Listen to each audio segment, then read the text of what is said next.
Hey there nation, and welcome to the show where we help you to play miniatures wargaming on a budget.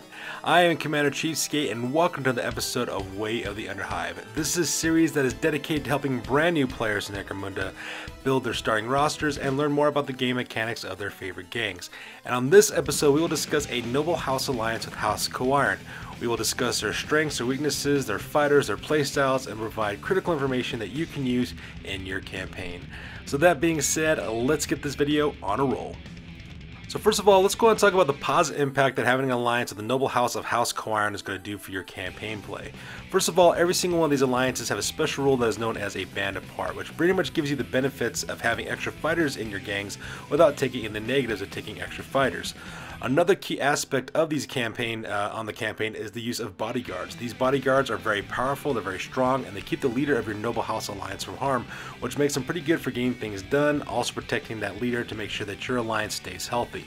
It's also a really good way to balance out numbers in this scenario as well. They don't take up any crew slots, so bringing experienced fighters with better equipment without impacting your crew sizes is always a positive thing.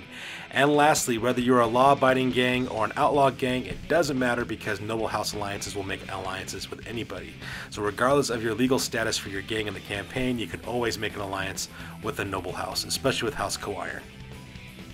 Now, aside from some positive impacts, there are also some serious negative impacts on campaign play as well. First of the problems that you run into is that your alliance with a noble house can easily be broken with drawbacks. Drawbacks could have some serious implications for your gang with either deletion of fighters, generating income, or some other horrible method that could really handicap your gang as well. And not to mention, because you're making an alliance with a noble house, you can expect some Game of Thrones level pettiness going on. Noble houses are backstabbing, plotting, as well as mercurial allies at the best of times, so keep that in mind. Sometimes some of their negative effects could outweigh their positives, so what you'll need to do is take a look at both the positive and negative effects of making an alliance with a noble house, and figure out where the risks and the rewards are, and see if it's a good choice for your gang. So that being said, let's go ahead and talk about the tactical and strategic assets of making an alliance with House Coiron. Now, when we're looking at the noble house of House Coiron, we basically take a look at two different types of assets that this house brings. We take a look at their tactical assets as well as strategic assets. Tactical assets are game mechanics that affect individuals or combat on the battlefield. So these are things that are going to affect your every single game of Necromunda right on the tabletop.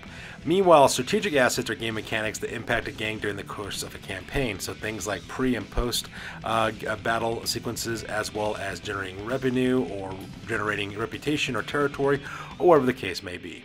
Now, when it comes to House Coiron is an excellent tactical choice to have, and the reason why is because they offer buffs to your leader's equipment, and they also give you access to the Ministorum delegation, which is a really good close combat oriented entourage. However, when it comes to their strategic assets though, they are terrible at being a strategic asset, and the reason why is because they actually have no real positive impact on campaign play. This alliance is purely a tactical choice. So if you're a gang that's struggling with close combat, or you need some close combat support, then maybe the Noble House of Coiron will do it for you, because tactically they're very, very sound, but strategically they offer no advantages whatsoever. Alright, so let's talk about some of the benefits of making an alliance with House Coiron. Well, first of all, if you are a House Caldor gang, you already get a strong alliance with House Coiron, which means that breaking the alliance with the noble house will be much more difficult for you to do, so that's one of the benefits of being in an alliance with House Coiron, especially if you're Caldor. Now, at the same time, you could also convert one of your gang leader's weapons or pieces of armor into a Mastercrafted variant, which could be really, really important. Mastercrafted weapons allow you to reroll missed hits, so having on a really powerful weapon of some sort could be extremely valuable, or at the same time you can reroll field armor saves, which could really help your leader stay alive as well. So that's one of the major benefits of making a alliance with House Coiron. At the same time, you also get access to the Ministorum delegation, which is a very powerful close combat oriented entourage, but we'll talk about those guys here in a little bit.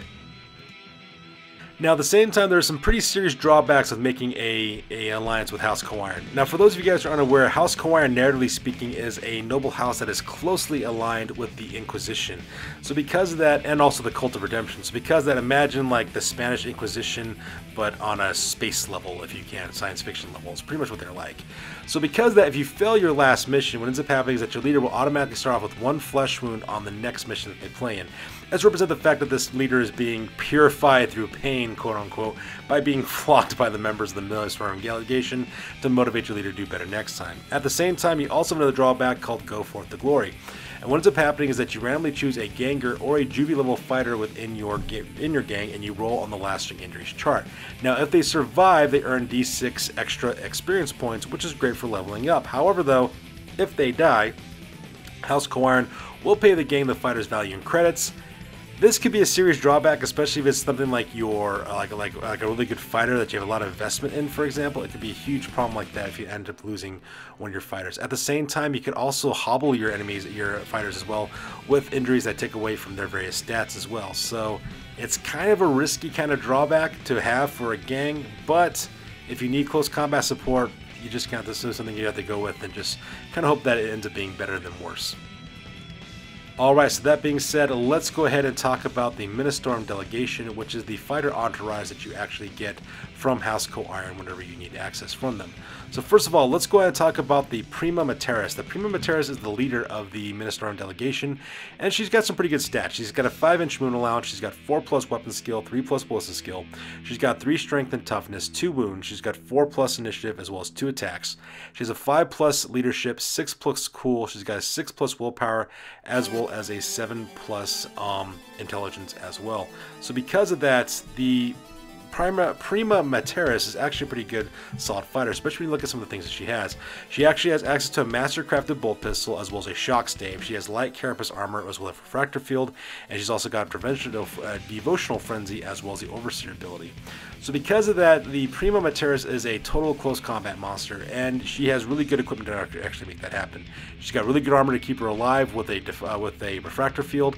She's also got a master-crafted bolt pistol and shock stave, so she's going to really bring the pain, especially when you combine that with Devotional Frenzy. Devotional Frenzy is awesome. It basically adds a D3 to your stats. At the same time, you do take a wound, but you know, if you need to fight this, you know, all for it.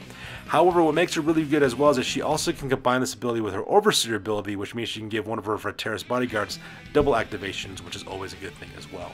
So whether you use the Prima Materis as a close combat monster or as a leadership supporting character with Overseer, it's entirely up to you and depends on the tactical situation you might find yourself in on the battlefield. And lastly, we also have 2 for Terrace Bodyguards. So let's talk about their stats real quick, which are pretty solid stats. They have a 5-inch movement allowance, they have 4+ weapon skill as well as for ballistic skill. They have 3 strength and toughness, 1 wound. They have 4+ for initiative as well as 1 attack. They have 6 leadership, 7 cool, 6 willpower as well as 7 intelligence. Now when it comes to their equipment that they get access to, you have basically one of 2 options. You can either equip your Terrace Bodyguard with a last pistol as well as an eviscerator, or a last gun and a chainsword. And they also come with Devotional Frenzy as well. So that's another thing you want to look at to see exactly what they're capable of. And it's another excellent combination of fighters, and you can equip them differently with different sets of equipment for better diversity if you want to. My suggestion though, if you're going to run these guys, I would primarily run these guys with the last pistol as well as Eviscerator. The reason why is because the last pistol Eviscerator combo actually gives you access to 3 different weapons. You have a last pistol that you can use in close combat for medium to short range shooting. You also have the Eviscerator, which is really powerful for close combat, but the Eviscerator also comes in with a built-in flamer. It's a strength 3 flamer, but it's still a template weapon that you can still fire at people. So because it actually comes with 3 different weapons with that combination, that's the reason why I would recommend that. Now, of course, if you want to reach out and touch somebody with your last gun, you could also do that as well. A last gun's a good long-range shooting option, and a chainsword is not bad in close combat either, but you don't get the flamer template ability that you would get with an Eviscerator. Plus, an Eviscerator is a more powerful version of a chainsword, so that would be the combination I would go with. But like I said, it's up to you how you want to equip them, but those are my recommendations for the Terrace Bodyguards. So in conclusion, making an alliance with House Koiron is an excellent tactical alliance to have due to the Ministorm Delegation. However, their impact on the strategic level is to be desired. They really don't have all that much to offer in terms of strategic level as well.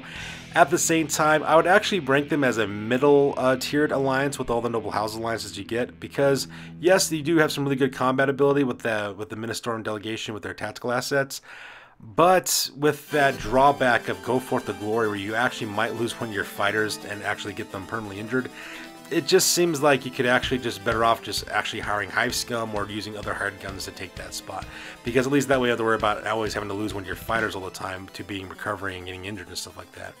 Either way though, this is still a good alliance to have, especially if you're a gang that needs good combat power. So if you're primarily like a shooting gang, like a Dilak gang or a Vansar gang, this alliance could really help you out as well. So there you have it, guys. This is our overall review of House Coiron, the Noble House Alliance.